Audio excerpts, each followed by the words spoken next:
وہ کون سی وجوہات ہیں کہ جس سے انسان کو محبت ہو جاتی ہے؟ علماء نے 3 وجوہات لکھی کہ جب بندہ حسین ہوتا ہے نا اس سے پیار ہو جاتا ہے۔ عموماً خوبصورت آدمی، خوبصورت شخصیت اچھی لگتی ہے، اچھا خوبصورت نہیں ہے لیکن ہے بڑا باکمال، اسپیشل، ایکسٹرا آرڈنری، بندے کو اس سے بھی محبت ہو جاتی ہے۔ ایسے لوگ دیکھے ہوں گے آپ نے، سنتے بھی ہم، چہرہ کالا کلوٹا مگر جناب وہ اس کی آواز بہت اچھی ہوتی ہے، گلوکار ہوتا ہے، لوگ اس کے دیوانے ہو جاتے ہیں، پتہ نہیں فٹ بالر ہوتا ہے، کرکٹر ہوتا ہے، عجیب عجیب اس کے کمالات ہوتے ہیں، لوگ اس کے پیچھے لاکھوں کروڑوں لوگ دیوانے ہو جاتے ہیں، دکھنے میں اچھا نہیں ہے مگر کوئی کمال ہے اس کے اندر، لوگوں سے وہ ہٹ کر ہے، اسپیشل ہے۔ تو it means there is second reason کہ بندے کو محبت اس لیے ہوتی ہے کہ بڑا با کمال ہے۔ اچھا با کمال بھی نہیں ہے، خوبصورت بھی نہیں ہے، ایک تیسری وجہ بھی ہوتی ہے محبت کی، اور وہ یہ ہے کہ وہ بڑا احسان کرنے والا ہے، کیئر کرنے والا ہے، خیال کرنے والا ہے۔ بندے کو اپنے ماں باپ سے کیوں محبت ہوتی ہے؟ ساری زندگی ہمارا خیال رکھا ہے، ہماری مصیبتیں، ہماری مشکلیں انہوں نے آسان کی۔ اب آئیے دیکھتے ہیں کہ نبی پاک علیہ الصلوۃ والسلام سے سب سے زیادہ محبت کرنی ہے تو ان تینوں ایسپیکٹس میں، ان تینوں وجوہات میں ہم دیکھتے ہیں کہ نبی پاک علیہ الصلوۃ والسلام کی ذات کیسی ہے۔ اب پہلی مثال لیتے ہیں خوبصورت کی۔ چلو جناب خوبصورت سے ہی پیار کرنا ہے تو بتاؤ کائنات میں میرے آقا سے زیادہ حسین کون آیا ہے؟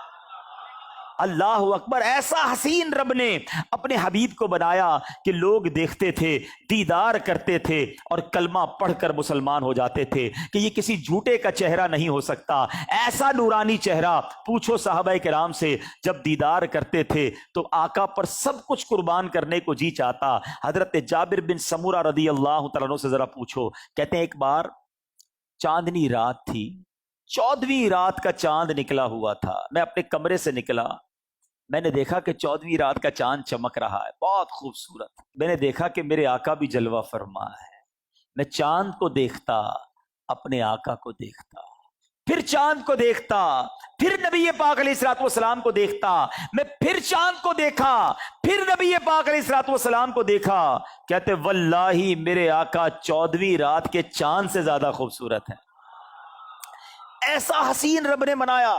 اللہ اکبر! حضرت حسان بن ثابت نے بھی دیکھا ہے، یہ وہ صحابی ہیں جو نعتیں پڑھا کرتے تھے، اے نعت خوانوں تمہیں مبارک ہو، اے محفلیں کرنے والوں تمہیں مبارک ہو، اے میلاد منانے والوں تمہیں مبارک ہو۔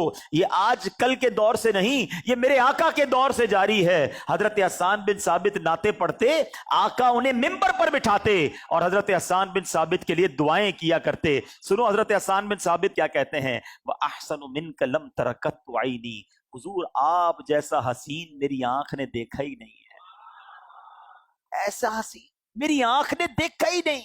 وَأَجْمَلُ مِنْكَ لَمْ تَلِدِ النِّسَاء، حضور آپ جیسا جمیل کسی ماں نے جنا ہی نہیں ہے۔ خُلِقْتَ مُبَرَّأً مِنْ كُلِّ عَيْبٍ، یا رسول اللہ، اللہ نے آپ کو سارے عیبوں سے پاک بنایا۔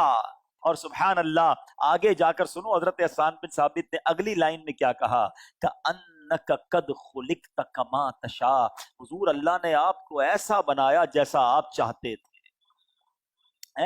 اور اگر اب اعلیٰ حضرت لکھیں کہ خدا کی رضا چاہتے ہیں دو عالم، خدا چاہتا ہے رضائے محمد، ارے یہی تو حضرت حسان بن ثابت نے کہا تھا۔ تو ایسے میرے آقا ہیں، ایسے حسین آقا ہیں کہ صحابہ کرام دیکھتے اور دیوانے ہو جاتے۔